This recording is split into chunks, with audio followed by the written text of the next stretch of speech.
कुछ बोल, फोन निकाल लिया तो तुम इधर फोन ध्यान से रखा कर बकलोलवा कहीं का।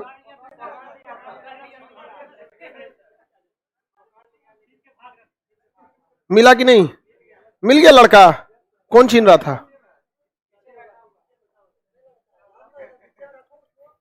कहाँ है?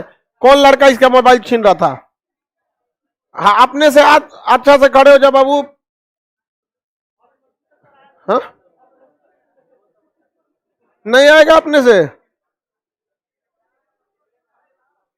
कहाँ पे? कौन? सीढ़ी पे था ना?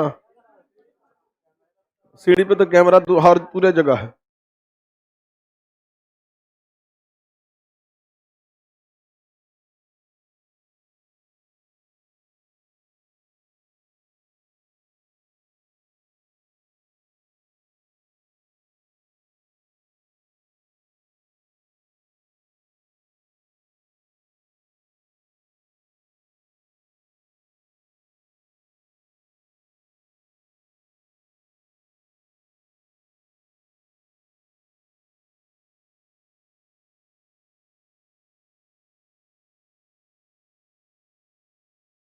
बताओ लाइव वाले लोग, इस बेचारे का एक लड़का मोबाइल निकाल रहा था जेब से, पकड़ लिया तो कह रहा है कि टाइम देखने के लिए निकाले हैं।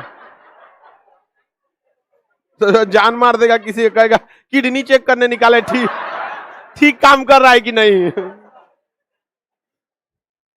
ऐसा लोगों को ना पकड़ के और 2-3 झापड़ देना चाहिए। कह रहे चेक कर रहे थे कि मतलब चोट लग रहा है कि नहीं। जाओ। इससे पहले के क्लास में क्या बता दिए थे आपको? भाग बताइए। भाग 9 पढ़ा दिए। पंचायत कंप्लीट। भाग 9 का क पढ़ा दिए। क्या था इसमें? नगर पंचायत। आज पढ़ाएंगे आपको भाग 9 का ख। तो 20 हो गया जी। ख ऐसे ही ना होगा। देखो बाबू, पंचायतों से संबंधित जितनी चीजें थी हम आपको बता। भाग 40, सॉरी भाग 40 तो होता ही नहीं है, अनुच्छेद 40 है। देखो इसको क्या हो गया? किसे? बैठिए।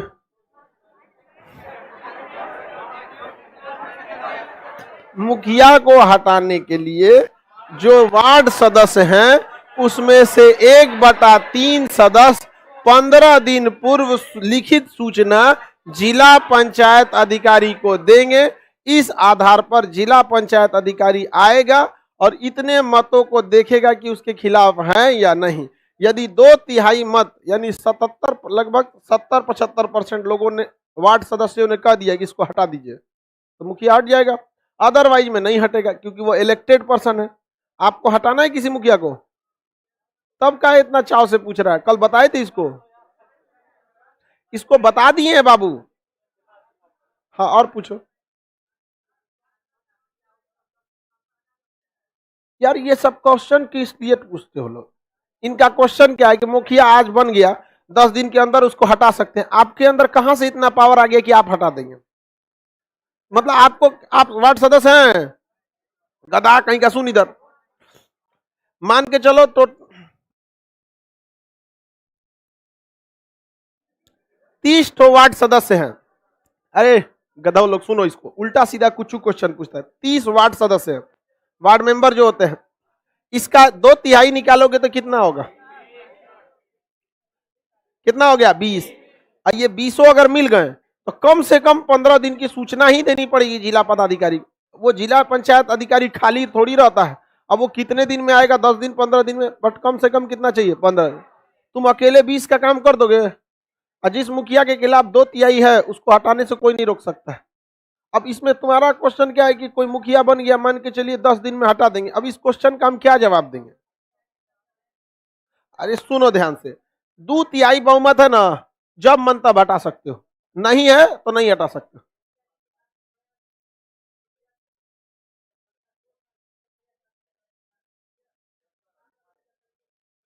देखो पंचायतों का अधिनियम में हमेशा संशोधन होते रहते हैं। मध्य प्रदेश में मध्य प्रदेश पंचायती राज अधिनियम में यह लिखा गया है कि 2.5 साल के बाद दोबारा चुनाव होता है कि मुखिया ठीक है या नहीं, कि वापस बुला लिया जाए इसको, या नहीं, रिकॉल की भी व्यवस्था है मध्य प्रदेश में। तो यूपी का पंचायती व्यवस्था अलग, बिहार का अलग, मध्य प्रदेश का थोड़ा अलग, समझ रहे कि नहीं रहा है। तो ये पूरा यूनियन लिस्ट का हिस्सा नहीं है, ये राज्य सूची का संबंध है। किसमें? राज्य सूची में आता है। कौन सा विषय? पंचायत। अब राज्य टू राज्य वो क्या हो सकता है? चेंज हो सकता है। ठीक है, बैठ जाइए। खाप पंचायत, हरियाणा के पंचायत को खाप पंचायत कहते हैं, नाम है बस, और कुछ नहीं। हरियाणा के क्षेत्र वार्ड सदस्य में महाभियोग क्या करने के लिए लगाएंगे उसको? वहीं से जिला पंचायत अधिकारी भी उसे हटा सकता है करप्शन के आधार पर। कैसे लगाएंगे? उसके निचवा कौन है जो उसको लगाएगा? लिखित में देना पड़ेगा किसको? जिला पंचायत अधिकारी, और वो उसे जांच करके भ्रष्टाचार में संलिप्त पाकर हटाया जा सकता है। जिला पंचायत अधिकारी को मुखिया, बाकी वार्ड सदस्य मिलके किसे कहेंगे? मुखिया को। अब मुखिया किसे कहेगा? जिला पंचायत अधिकारी। और जिला पंचायत अधिकारी किसको दे देगा? हटा देगा जांच के आधार पर। जिला पंचायत अधिकारी एग्जाम दे के जाता है बीपीएससी का, चुनाव थोड़े होता है उसका। भाग संख्या 9 में बताया जाए बाबू, पंचायत। लाइव में एक आदमी का क्वेश्चन है कि यदि मुखिया पर हटा दिया गया उसे, तो उसका उपचुनाव कितने महीने के अंदर होगा? 6 महीने के। उपचुनाव कितने महीने में? सबका उपचुनाव कितने महीने में होता है? 6 महीने में। थोड़ा सा बस अंतर होता है, जैसे महाभियोग तो नहीं कह सकते हैं, महाभियोग जैसी प्रक्रिया ही कह सकते हैं, लेकिन आप लोग समझने के लिए महाभियोगे कह दीजिए। पंचायत है, इसमें क्या चीज है? नगर पंचायत या नगर पालिका। नगर पालिका है ये। इसके लिए 73वां संशोधन, इसके लिए 74वां संशोधन। इसकी चर्चा अनुसूची 11, इसकी चर्चा अनुसूची 12। ये 29 विषयों पे कानून बना सकता है, ये 18 विषय। इसे टोटल कितने विषय दिए गए? 29। गांव की सफाई, बैल घोड़ा गधा ये सब की देखभाल, ये सब सफाई वगैरह। ख में क्या चीज है? कोऑपरेटिव। कोऑपरेटिव यानी सहकारी। सहकारी। देखिए बाबू, को का मतलब होता है साथ। मैथ में पढ़ते होंगे कोलिनियर, पढ़े हैं? एक के साथ जाता है कोलिनियर। को सेंट्रल, ये सर। को का मतलब होता है एक साथ। ऑपरेटिव मतलब काम करना। एक साथ काम करने को सहकारिता कहते हैं, कोऑपरेटिव कहते हैं। यानी सरकार भी आपके साथ मिलकर काम करने लगे तो उस चीज को हम क्या कहते हैं? कोऑपरेटिव सोसाइटी कहते हैं। कोऑपरेटिव सोसाइटी में कम से कम 20 लोग होते हैं। कितने लोग? 20 लोग। और सबका पावर क्या होता है? एक समान होता है, एक समान पावर होता है। कोऑपरेटिव जब कोई चीज जो होती है गांव के लेवल पे सक्सेस कर सकती है या छोटे लेवल पे सक्सेस कर सकती है, लेकिन सरकार को इतना समय नहीं होता है कि उसको हर चीज देख सके, तो वो किस में बांट देती है? कोऑपरेटिव सोसाइटीज को दे देती है। जैसे वर्गीज कुरियन जो थे, वो पूरी भारत में चाहते थे कि दूध के लिए उत्पादन हो और श्वेत क्रांति लाना चाहते थे, लेकिन वो अकेले नहीं कर सकते थे और सरकार को फुर्सत थी नहीं। सरकार को कुछ नहीं पता कि दूध के मामले में उत्पादन कैसे होगा। तो सरकार ने वर्गीज कुरियन से साथ मिलकर और बनास डेयरी जो कहां पर है? गुजरात में है, और अमूल डेयरी के साथ कोऑपरेटिव सोसाइटी बनाया। और ये 20 लोगों की ग्रुप मिलकर, उसमें से कुछ को यह काम दिया गया कि तुम गाय भैंस की नस्लों को सुधार करो कि किस नस्ल की गाय ज्यादा दूध दे सकती है। क्रॉस करा के भी हो सकता है, विदेशी सांड से जो और भारतीय गाय से जो बछड़ा, जो अगली गाय की नस्ल पैदा होगी, हो सकती है कि ज्यादा दूध दे। तो उसमें से कुछ लोगों का ग्रुप बनाया गया कि तुम नस्लों पर सुधार करो।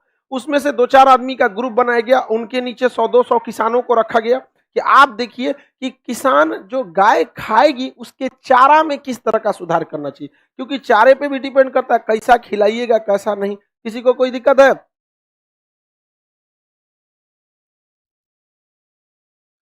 चलिए ध्यान से देखते हैं। तो वो एक आदमी किस क्या सुधारने लगा? चारा के काम सुधारने लगा। अब एक आदमी को दे दे कि गाय में कौन कौन सी बीमारियां खतरनाक है, कौन कौन सी बीमारियां आती हैं, वो क्या करने लगा? बीमारियों पर रिसर्च करने लगा। उसके अंदर 10 ठो लोगों की टीम बना दीजिए, एक साइंटिस्ट डाल दीजिए, एक डॉक्टर डाल दीजिए, एक वर्कर डाल दीजिए, कुछ कुछ डाल दीजिए बीमारी पर। एक काम कर सकता है शेड पर, गायों का शेड कैसा होना चाहिए, कितना हवा आनी चाहिए, नीचे की जमीन कैसे होनी चाहिए। एक आदमी दे देगा कि जो दूध है उसका रख रखाव कैसे करना है ज्यादा समय तक। अगला 2-4 आदमी के ग्रुप बनाइए, उनके नीचे 100-200 मेंबर को दीजिए, और वो क्या करेंगे, वो करेंगे क्या चीज कि इन दूध का क्या क्या बना सकते हैं। अमूल 400 किस्म का तो आइसक्रीमें बनाता है, समझ आ गया। तो कुछ अब 20 कम से कम कितने आदमी चाहिए, 20, अमूल में तो 400 से ज्यादा लोग हैं, बहुत ज्यादा लोग हैं, और सबका अपना अपना क्या है स्पेसिफिकेशन। हमको ये देखना कि कोई आइसक्रीम देख लेगा, कोई मक्खन देख लेगा, कोई दूध देख लेगा। अब दूध में भी कैटेगरी से शुरू, full cream, half cream, 2/3 cream, 1/3 cream, ऐसे करके 0 क्रीम देता है कि नहीं देता है। अब बताओ, अकेले अगर ये सरकार को करना रहता तो आज अगर अकेले सरकार को करना रहेगा ना, तो इसी साल अमूल को चौपट कर देगी, यही साल चौपट कर देगा।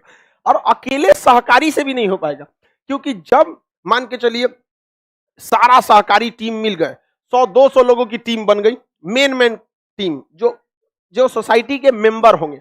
अब हर मेंबर के नीचे एक छोटा सा साइंटिस्ट होगा, डॉक्टर होगा, 10-20 वर्कर होंगे, सबके अंडर और सबका काम क्या है, अलग अलग है, सब अपने काम पे कर रहे हैं। तो पता चला कि नस्ल सुधार करने में 2 करोड़ रुपए की जरूरत है।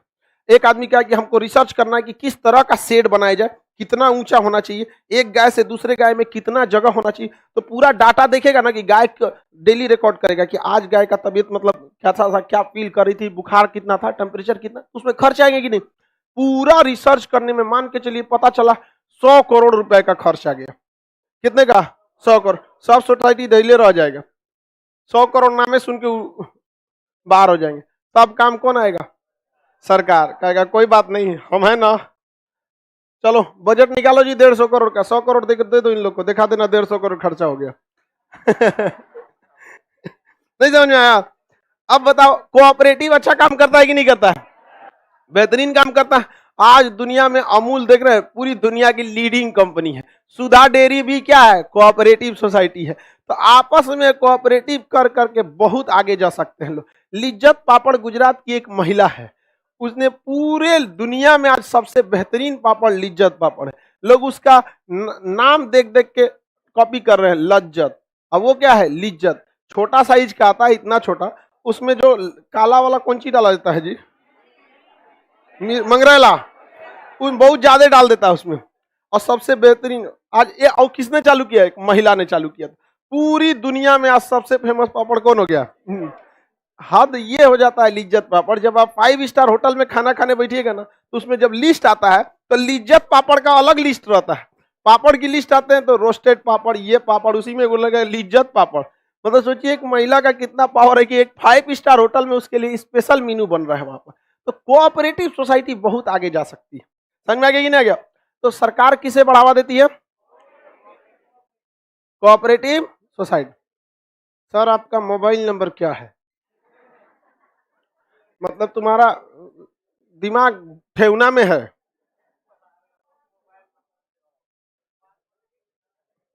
तुम्हें क्या लगता है तुम डायरेक्ट फोन करोगे हम फोन उठा लेंगे, है नहीं है, कभी नहीं कोई उठाएगा अपना बात करके। कई आदमी तो फोन करके रख देता है, उसको लगता है खाने सर बतिया है, बाद में वो कहता हम खान सर नहीं है, तो कहता तो पहले क्या नहीं बताया तुम। तो हम ऐसे लोगों को ब्लॉक मरवा देते हैं कि अगर उसको पता चल गया कि नहीं ये खान सर नहीं स्टाफ है, उसके बात करने का लहजा बदल गया, वहां आराम से कहता अच्छा ठीक है, हमको लगा कि खान सर है, ये सर को मैसेज पहुंचा दीजिएगा। लेकिन कुछ गाली गलौज में उतर जाता है, तुम पहले क्यों नहीं बताया। अच्छा ये अपना वो बता रहा है, संयम बता रहा है क्या है। आगे देखिए, कोऑपरेटिव सोसाइटी समझ में आ गया। छोटे ये कोऑपरेटिव बहुत सारी चीजों को मिलकर काम कर सकता है। कोऑपरेटिव, अब इन कोऑपरेटिव के लिए सरकार ने एक बैंक के अलग बना दिया है, नाम क्या रख दिया है, कोऑपरेटिव बैंक। कोऑपरेटिव बैंक वो उसी चीज को पैसा देता है जो चीज कोऑपरेटिव सोसाइटी के थ्रू क्या होता है, चल रहा होता है। जो चीज कोऑपरेटिव सोसाइटी से क्या हो रहा है, चल रहा है, उन्हीं को क्या कहता है, पैसा देता है। अब मान लीजिए कि कोऑपरेटिव बैंक है कोई, बिहार कोऑपरेटिव बैंक, हम उसमें कहेंगे हम खान सर हम कोचिंग चलाते हैं, हमको लोन दे दीजिए, बाहर कर देगा। अगर आपकी कोचिंग कोऑपरेटिव नहीं है, हमारी कोचिंग कोऑपरेटिव है नहीं है। चलिए अब ये समझ में आ गया कोऑपरेटिव किस में है, भाग 9 का सबसे बड़ी कोऑपरेटिव सोसाइटी है अमूल। अमूल हालांकि बिहार में ज्यादातर दूध के मामले में सुधा सक्सेस है, क्योंकि रीजनल कोऑपरेटिव है, इजीली अवेलेबल हो जाता है। लेकिन ओवरऑल इंडिया में देखेंगे तो कौन है, और भले सुधा फेमस है, लेकिन जो बटर होता है मक्खन, वो अमूल का ही है। पूरी दुनिया में सबसे ज्यादा फेमस है यहाँ अमूल का बटर। और पैसा आ रहा है तो महंगा मिल रहा है। कोऑपरेटिव बैंक बंद होने वाले हैं सब। और कोऑपरेटिव बैंक का काम अब उतना अलग नहीं रखा गया। सरकार का कहना है कि ज्यादा बैंक से क्या फायदा है, इसी बैंकों को मर्ज करके यही बैंक क्या करेंगे, आगे जाके काम दे सकते हैं। अगला कितना नंबर क्वेश्चन आएगा? हाँ, रामदास, बागदास, तुम लोग से पूछना ही बेकार है, कुछ भी बता देता है सब। चाहे लड़का लड़की अगवाला कुछ, अगला क्या पढ़ाएंगे? रामदास। सर मदर डेयरी भी को, ज्यादातर डेयरी उद्योग कोऑपरेटिव है। मदर डेयरी कानपुर दिल्ली के क्षेत्र में फेमस है। पराग डेयरी, मदर डेयरी, ये सब चीजें हैं यहाँ पे। कोऑपरेटिव पे टैक्स कम क्यों लिया जाता है? कोऑपरेटिव पर टैक्स इसलिए कम लिया जाता है क्योंकि यह गांव के लोगों को रोजगार ज्यादा देता है और ये ज्यादातर कृषि पर आधारित होता है, खेती पशुपालन, उस पर ऑलरेडी क्या है, टैक्स कम है। और कोऑपरेटिव के माध्यम से गांव के लोगों के विकास को बढ़ावा दिया जाता है। किसी को दिक्कत है? नहीं है। अगला भाग संख्या 10, SC/ST का इसमें किसकी चर्चा है? प्रशासन की। आर्टिकल संख्या कितना होगा इसमें? 244। 244 एक को अनुच्छेद है 244। अरे भाई ये सब तो 243 के क ख ग घ इसी में यही सब था सब। 243 में यही ना था सब जी, क से लेके ऑर्डर तक यही था। 29 को ये, 18 को ये फिर ये 6 को, ये तो उन क्या खींच लिया सब 243। अब अगला भाग संख्या 10, भाग संख्या 10, ये आर्टिकल कितना लेगा? 244। इसमें SC/ST के प्रशासन की चर्चा है। SC/ST का प्रशासन कैसे किया जाएगा? SC/ST के साथ पहले बहुत मतलब भेदभाव होता था। SC/ST के साथ पहले बहुत ज्यादा भेदभाव होता था। एक मूवी आई है जिसका नाम है जय भीम, उसमें SC/ST के लाइफ स्टाइल को बहुत दर्शाया गया। एक मूवी बहुत पहले थी, बैंडिट क्वीन कहानी थी, फूलन देवी की कहानी। फूलन देवी एक मल्लाह समाज से आती। उन फूलन देवी के साथ 30 लोगों ने सामूहिक रेप किया उसका, और नंगा पूरे मोहल्ले में घुमाया पूरा उस महिला को, केवल इसलिए कि वो जाति की वजह से, निम्न जाति के थी, अपना अधिकार के लिए लड़ती थी। उठा ली फूलन देवी बंदूक, एक के दिन में 25-30 आदमी को मार दी, एक के दिन में यहाँ पे। और उसके बाद मजबूर किसी को, देखिए किसी को इतना मत मजबूर कर दो। अब बताओ कोई भी महिला, उसको गांव का पंचायत बुला के नंगा करके उसको पानी भरवा के सब पूरा गांव में घुमाया था। किसी की जाति की वजह से इस तरह से नहीं करना चाहिए, वो भी इंसान होता है। और जो जाति के नाम पर किसी दूसरे को तंग करते हैं, उन्हें यह सोचना चाहिए कि कहीं भगवान हमें भी उसी जाति में पैदा करता तो क्या करते हैं।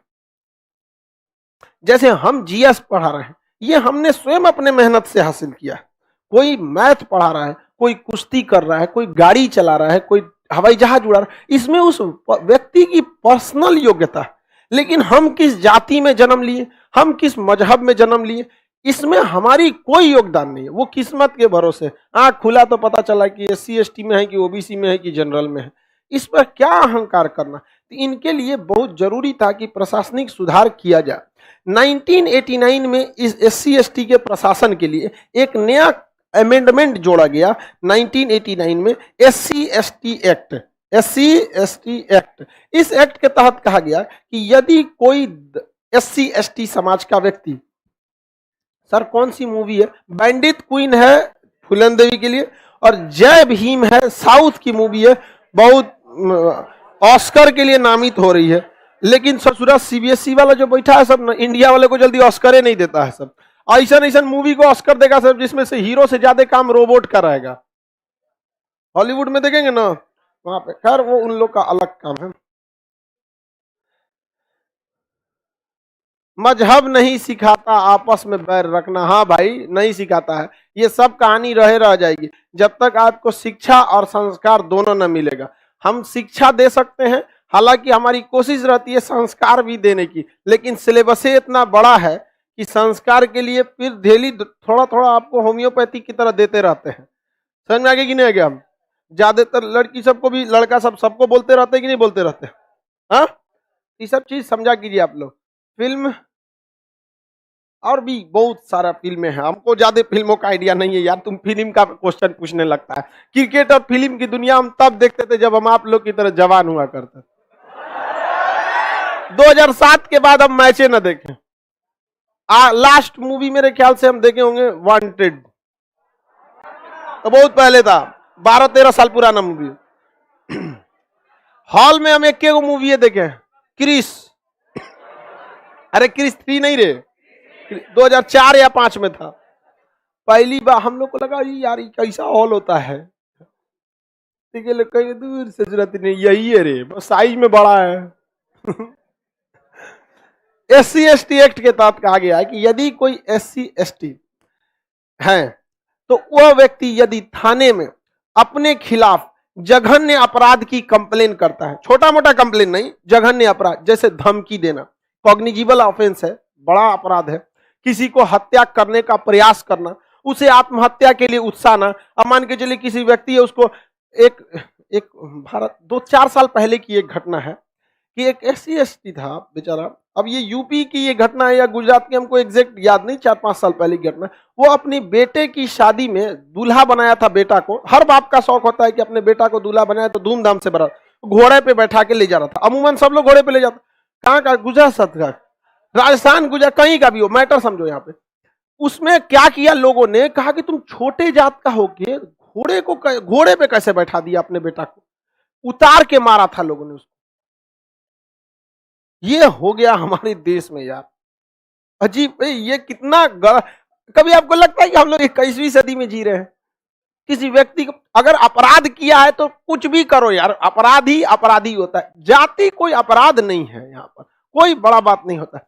इस वजह से कहा गया कि अगर कोई भी SC/ST व्यक्ति को जघन्य अपराध करता है, उसे आत्महत्या के लिए प्रेरित करता है। अब बताइए, दूल्हा को आप घोड़ा से निकाल के भर बाराती में एक तमाचा मार दिए, तो आपको लगता है कि हमने तो एक तमाचा मारा है, लेकिन आपने उसके जीवन का स्वाभिमान छीन लिया। क्योंकि बारात में लोग अपने सबसे खास मेहमानों को बुलाते हैं, सबके सामने भर बाजार में तमाचा मार दिया, आप तो उसको आत्महत्या के लिए प्रेरित करा रहे हैं, मर जाएगा बेचारा वहां पर।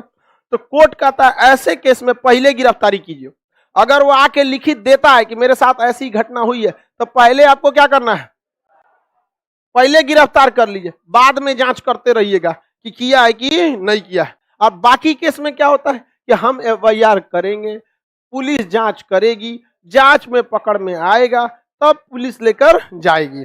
जैसे पुलिस हमारे ऊपर FIR की है, अभी जांच कर रही है। देखिए RRB NTPC ने नोटिफिकेशन दे दिया कि नहीं दिया? जुलाई में ले गया ग्रुप डी को, मई के मिड हाफ के बाद ले लेगा आपका NTPC। बहुत जल्दी हमने RRB वाले ने फोन, सब लोग का फोन आ रहा था रेलवे डिपार्टमेंट से, सर खुश है ना आप? हम काहे को खुश और नाराज होंगे, हमरा नौकरी करना है। हम बस इतना जानते हैं कि हमरा बचवा सब जो पढ़ रहा है, अगर ये दुखी हुआ तो हम बहुतों को रुलाएंगे। अब हमरा का रखल है, खुश है कि नहीं है? आधा जीवन आदमी जी गया, लास्ट का 20 साल किसी काम का नहीं होता है, कुल ले दे के 8-10 साल बचल है। अरे लास्ट का 20 साल कोनो काम का होता है? कुछ विशेष काम का नहीं है, आदमी को शरीरे लगने लगता है कि भाई अब वो, तो हमसे पूछ रहे खुश, हमरा खुश से कोई फायदा है जी? हम कहे कि बच्चा लड़का बस क्या होना चाहिए, खुश रहना चाहिए।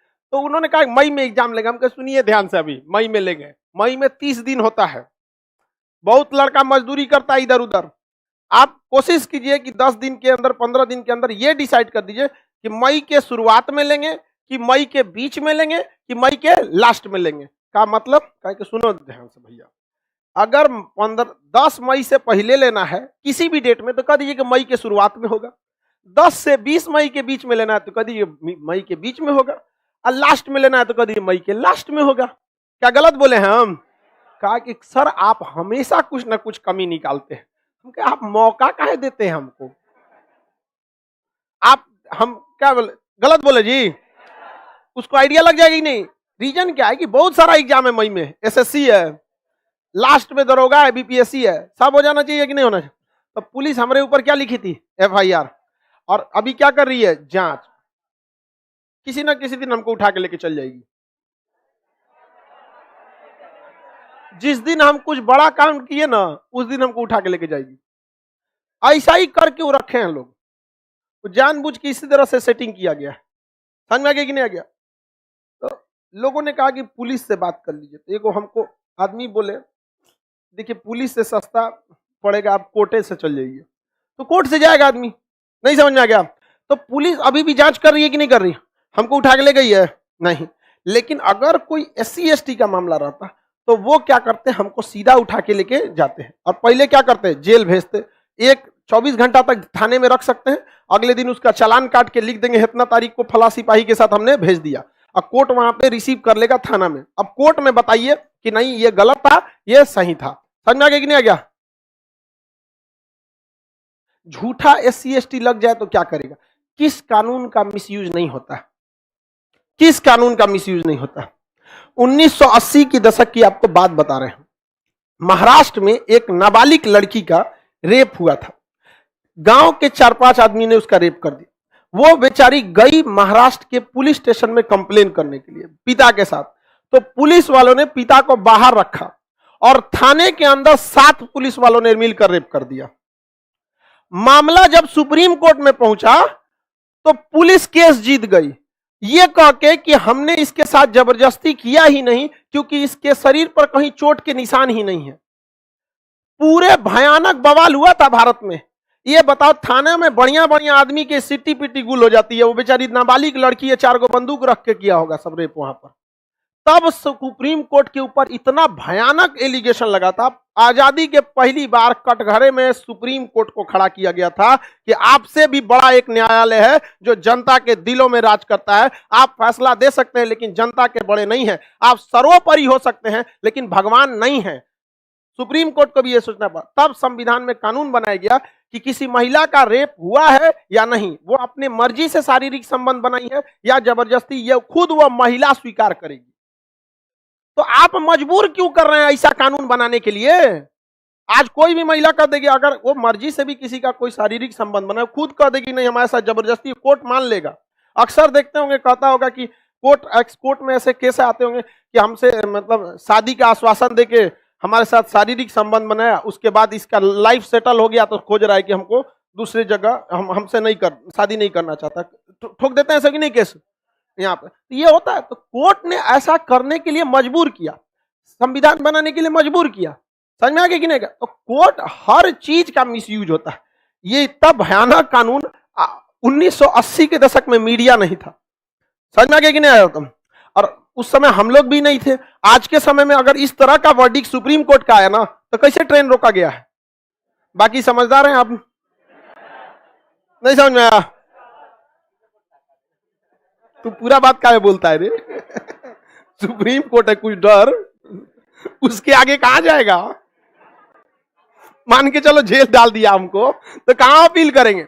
अभी तो हमारे पास रास्ता है ना कि पटना पुलिस ने केस किया है, 3 जगह केस किया है सब, पटना पुलिस, GRP, RPF, तीनों मिल के केस किया है सब। हमको कहा कि आदमी ठीक नहीं है, इसको हटाइए, समाज के लिए खतरा है। समाज के लिए नहीं, तुम सबके लिए खतरा है। तो हमको उम्मीद है ना कि भाई डिस्ट्रिक्ट कोर्ट में जाएंगे, वहां नहीं होगा तो हाई कोर्ट जाएंगे, वहां नहीं जाएगा सुप्रीम, पता चला सुप्रीम कोर्ट उठा के फेंक दिया हमको। कहां जाएंगे? UNO में।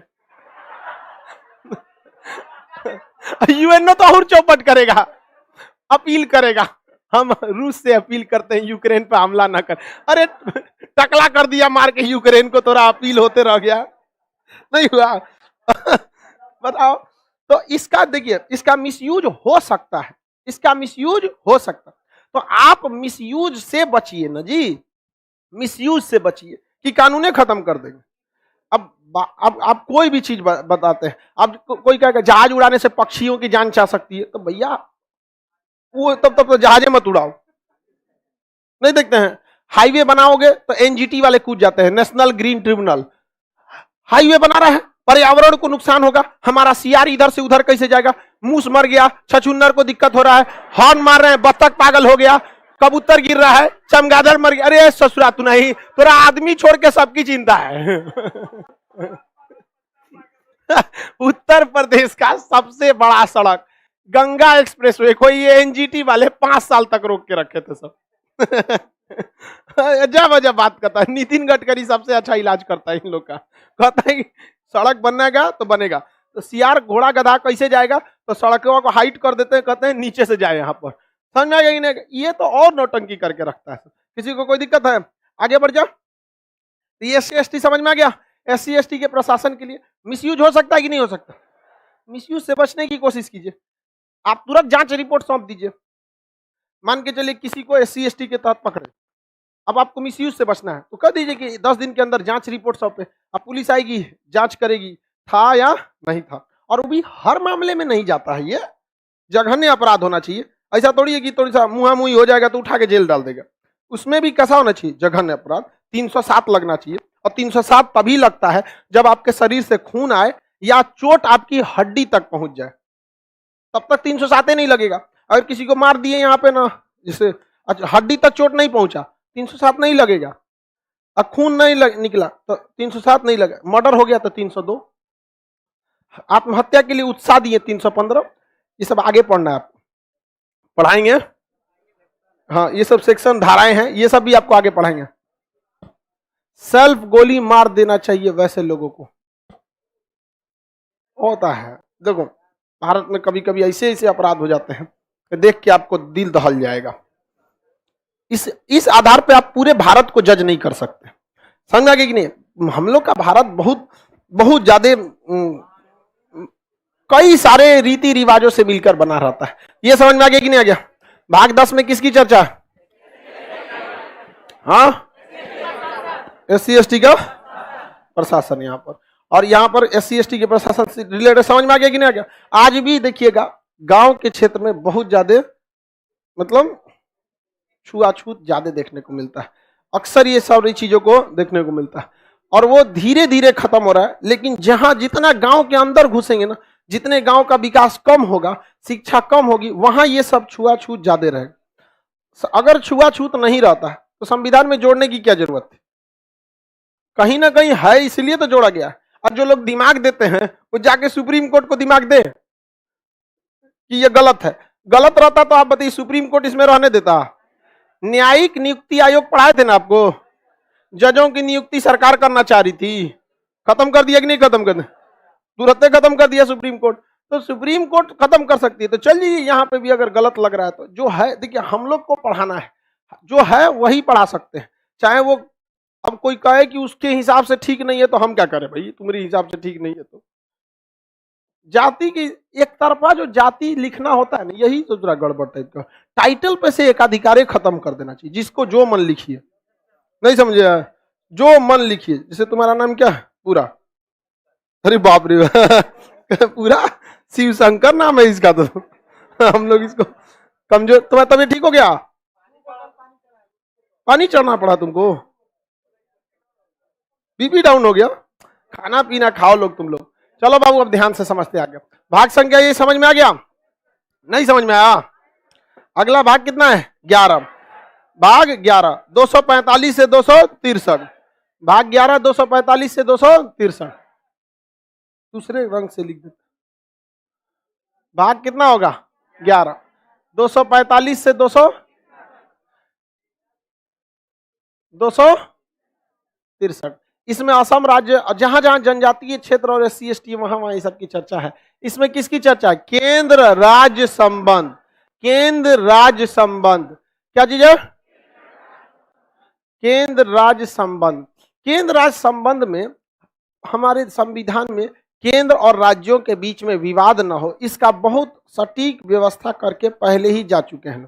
केंद्र सरकार का कहां कहां पावर है ये सभी को संघ सूची में लिख दिया गया है। राज्य सरकार का कहां कहां पावर है इसे राज्य सूची में लिखा जा चुका है। और दोनों कहां कानून बना सकते हैं? समवर्ती सूची। फ्यूचर में किसी चीज पर विवाद ना हो इसलिए खाली अनुसूची सौंपा गया है जिसका नाम है अवशिष्ट सूची। साइबर क्राइम किस में जाता है? हाँ, अवशिष्ट सूची में। लड़ाकू विमान, आप लोग अपने बारे में नहीं सोचिए। हम लड़ाकू विमान कहे तो ये सब सोच रही है हमको क्या लिए सरकार है लड़ाकू विमान मैंने राफेल वगैरह सेना वाला चीज है, ये सब किस में जाता है? संघ सूची में जाता है जी। अवशिष्ट में कैसे जाएगा बताइए? भाग संख्या क्या चीज? 11। आर्टिकल 245 से 200 याद रहेगा ना? 245 से 263 तक है। इसमें सबसे फेमस 249 पढ़ा चुके हैं। 249 नहीं है क्या जी पीडीएफ में? 249 है ना? नहीं लिखा है? लिखा है। चलो ध्यान दो। 245 में 49 में कहा गया है कि अमूमन राज्य सूची में कानून कौन बनाता है? राज्य सरकार बनाती। राज्य सूची में कानून कौन बनाता है? लेकिन राज्य सूची के विषय में, किसमें? राज्य सूची के विषय में क्या केंद्र सरकार कानून बना सकती है? हाँ, नहीं बना सकती। लेकिन जब कभी भी देश में आपातकाल लागू रहेगा, क्या लगेगा? आपात लागू रहेगा, इमरजेंसी लागू रहेगी, तो केंद्र सरकार क्या कर सकती है? कानून बना सकती। देख रहे हैं, राज्य सूची में कानून बनाने का अधिकार किसको था? असंघ सूची में केंद्र, समवर्ती में दोनों, और एक पे दोनों बना दिया तो किसका वैलिड रहेगा? केंद्र सरकार। तो हर हाल में पावरफुल कौन है? केंद्र सरकार। बस एक जगह शक्ति किसको है? राज्य सरकार। किस विषय में? राज्य सूची यानी स्टेट लिस्ट में, और ओकरों में डंटी मार दिया। देख रहे हैं, एक के को में राज्य सरकार को शक्ति था। अवशिष्ट सूची यानी जो नए नए चीज आते हैं, परमाणु ऊर्जा आ गया, अंतरिक्ष आ गया, जो जो चीज संविधान के बनने के बाद आविष्कार हुए, सब किस में जाएगा? अवशिष्ट में। और किसके पास है? केंद्र सरकार। संघ सूची केंद्र सरकार, समवर्ती सूची दोनों को है, लेकिन पावरफुल कौन है? केंद्र सरकार। राज्य के पास कौन सा है? राज्य सूची। अब बेचारा ओकरों में सेंध मार दिया। आपातकाल के दौरान क्या कर सकता है? राज्य सूची के विषय में कानून बना सकता है। लेकिन कहा गया है कि यह कानून तब तक 1 साल से ज्यादा वैलिड नहीं रहेगा। ठीक है कि नहीं? अगर मान के चलिए कि मिसयूज करना चाहे कोई, तो मिसयूज करने से पहले उसे क्या लाना पड़ेगा? इमरजेंसी। और इमरजेंसी लाना बहुत छीछा लेदर हो जाता है। पूरी दुनिया सवाल पूछने लगी, सोचो देश में इमरजेंसी लग गया जी, क्या बात है, नहीं समझे? अब आप ही के मोहल्ले में किसी घर में भगदड़ हो जा रही है, बाप रे, भाग भाग भाग भाग, लोग क्या हो गया रे तू? तो 352 लग लो, अनुच्छेद इमरजेंसी, नहीं समझे? उस देश से सारी फैक्ट्री वैक्ट्री भाग जाती हैं सब, कहते हैं हम ही घेरा जाएंगे। तब यूक्रेन से कैसे भाग गया सब? कहा कि मरो तुम लोग। हाँ, रूस से भागा। हाँ, रूस यूक्रेन दोनों से भागेगा सब। 249 समझ में आ गया? बताइए, राज्य सूची के विषय में क्या केंद्र सरकार कानून बना सकती है? नहीं बना सकती है। कब? आपातकाल के दौरान। आपातकाल के दौरान। किसी को दिक्कत? संघ सूची में कानून कौन बनाता? संघ सूची में केंद्र सरकार कानून बनाती है। संघ सूची में केंद्र सरकार कानून बना देती है। आगे बढ़े। नए नए चीज में अब कंप्यूटर किस में चल जाएगा? आईटी सेक्टर, अवशिष्ट सेक्टर में चला जाता है। किसी को कोई दिक्कत नहीं? आईटी सेक्टर अवशिष्ट सूची में चला जाएगा। आगे बढ़ जाए। किसी को कोई दिक्कत नहीं है? नहीं, राज्य सूची में। राज्य सूची के बाद कौन सा आएगा? ये इस समझ में आ गया ना? आर्टिकल 249। इसमें भी एक सवाल पूछता है कि राज्य सूची में कानून बनाने के लिए संसद का कौन सा सदन जिम्मेदार है? राज्य सरकार, राज्यसभा। पहले कौन बनाएगा? राज्यसभा। अब वो बना के किसे देगा? लोकसभा। अब वो किसे देगा? राष्ट्रपति को। यहाँ लोकसभा ज्यादा पावरफुल है कि राज्यसभा? कौन ज्यादा पावरफुल है? राज्यसभा। आगे बढ़े। क्या कर रहे हैं? इतना पढ़ लिए कि पीछे की चीज भूल जा रहे हैं। रिवीजन करा देंगे एक बार। अगला आर्टिकल 253 है। आर्टिकल संख्या क्या है? 253। किसी अंतर्राष्ट्रीय कानून को संसद बिना उस राज्य की अनुमति लागू कर सकती है कि नहीं? ये बात तो हम संसद जब पढ़ा रहे थे तभी बता दिए थे। बता दिए थे कि नहीं बता दिए थे हम? तो बिना उस राज्य के अनुमति लागू कर सकती है। तो ये केंद्र राज्य संबंध का ही तो हिस्सा है। केंद्र राज्य सरकार को शक्ति नहीं दिया गया कि आप अंतर्राष्ट्रीय संधि में क्या कर सकें? हस्तक्षेप कर देंगे। मान के चलिए कि राफेल कंपनी का कारखाना बनना चाह रहा है और केंद्र सरकार ने कह दिया कि बिहार के मुजफ्फरपुर में लगाएंगे, तो क्या बिहार सरकार रोक सकती है? कुछ करेंगे नहीं रोक सकती है। हाईकोर्ट जाएंगे तो लतिया देगा हाईकोर्ट का। आगे जो पढ़ के आर्टिकल 253। आर्टिकल कितना? 253। आगे बढ़ जाते हैं। अगला आर्टिकल आता है 262। ये संविधान की सबसे बड़ी गलती है। आर्टिकल 262, नदियों को राज्य सूची में रख दिया। यह सबसे बड़ी गलती हुई। नदियों को किस में रख दिया? राज्य सूची में। अब ये बताओ, नदी किसी एक राज्य में रहती है? गंगा कहाँ आती है? यूपी से बिहार। तो नदियों को किसमें रख दिया गया? राज्य सूची में। इसे राज्य सूची में नहीं रखना चाहिए था। इससे विवाद ये हुआ कि जिन जगहों पर सूखा पड़ता है वो राज्य नदियों पर बांध बना के सब पानी अपने रखने लगे। जैसे कावेरी जल विवाद। कावेरी जो नदी है कर्नाटक के ब्रह्मगिरी पर्वत से निकलती है। कहां से निकलती है? कर्नाटक के ब्रह्मगिरी पर्वत से निकलती है। और तमिलनाडु को वो पानी नहीं देना चाहता है कर्नाटक ने। यहां देखिए, ये है कर्नाटक का ब्रह्मगिरी। यहां से कौन सी नदी निकलती है? कावेरी नदी। तो कर्नाटक यही बांध बना के सब पानी अपने रोक लेता है, तमिलनाडु सूख जाता है।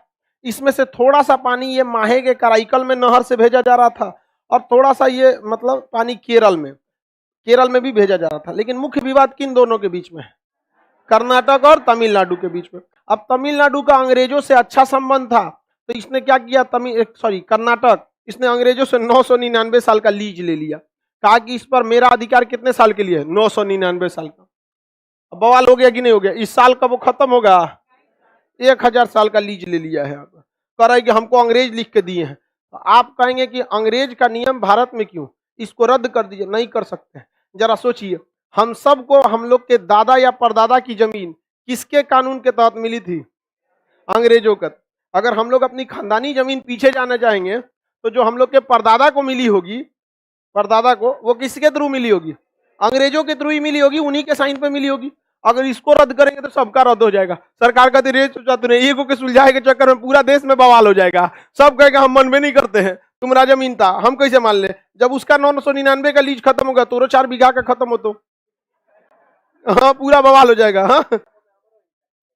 हाँ सब कहने लगेगा ना, बवाल हो जाएगा पूरा ना। तो ये बताइए, आप बताइए संविधान में गलती हुआ कि नहीं हुआ? बताओ मित्रों, हुआ कि नहीं हुआ? कहां पे गलती हुआ? इसे क्या हम लोग नदियों को राज्य सूची में रखते हैं? इसे किस में रखना चाहिए? समवर्ती में। देख बाबू, राज्य सूची से सीधे उठा के संघ में ले जाओगे, राज्य वाला बवाल कर देगा सब। आप उसको लेमचूस दिखाइए, देख बकलोल कहीं का, संघ सूची में से, राज्य सूची से निकाल के थोड़े ना ले जा रहे हैं, समवर्ती में रख रहे हैं। तुम भी कानून बनाना, तुम भी बनाना। अब पता है कि अगर दोनों एक के पे बना दिया तो किसका वैलिड रहेगा?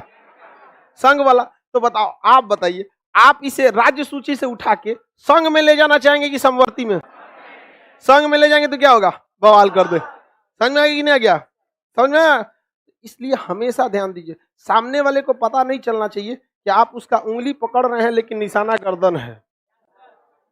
पकड़ जान जाएगा तो गर्दन है ना पकड़ाएगा। समझ में आ रहा है कि नहीं आ रहा है? लड़की लोग को समझ में आ गया? ये नदी जल विवाद कितने आर्टिकल में? 200। नदियों को किस में रख दिया गया है? होना किस में चाहिए? समवर्ती। अब जब विवाद हो जाता है तो रिटायर्ड जजों को, 4-5 को जजों को बना दिया जाता है और कहा जाता है कि आपका कोई काम नहीं है, इन्हीं नदियों के मुद्दा को सुलझाते रहिए। इसे कहा जाता है नदी जल विवाद को सुलझाने के लिए प्राधिकरण या ट्रिब्यूनल। प्राधिकरण या ट्रिब्यूनल। हालांकि इसकी चर्चा आगे, जब हम आपको भाग 14 पढ़ाएंगे तब ट्रिब्यूनल को अच्छे से समझाएंगे। ये समझ में आ गया कि नहीं आ गया? नदी जल विवाद, ये सबसे बड़ा बवाल इसको कहां रख के किया गया था? किस सूची में? अगला आर्टिकल कितना है? 263, अंतरराज्यीय परिषद। 263 में किसकी चर्चा है? अंतरराज्यीय परिषद। अंतर मतलब होता है एक दूसरे में, जैसे अंतरराष्ट्रीय, 2 राष्ट्रों के बीच।